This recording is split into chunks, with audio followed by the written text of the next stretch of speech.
Ispod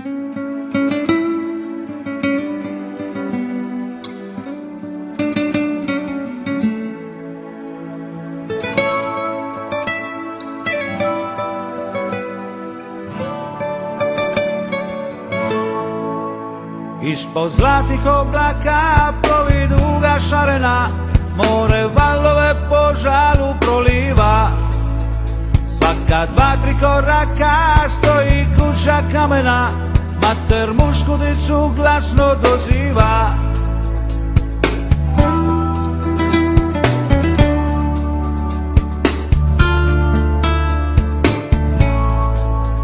To je zemlja čovjeka, more mu je postelja, listom smokve zelene se pokriva.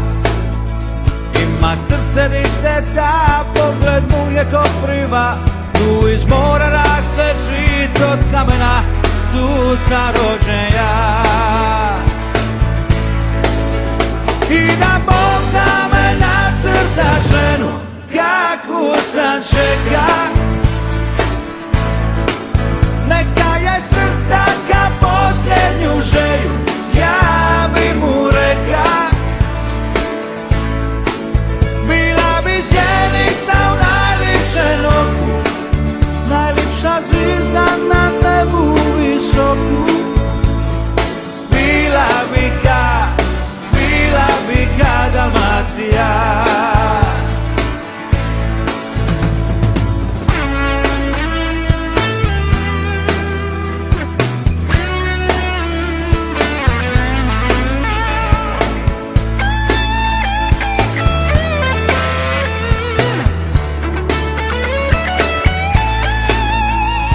Se igra partija, trešeta i vriškula, di god jake karte nisu isti zov.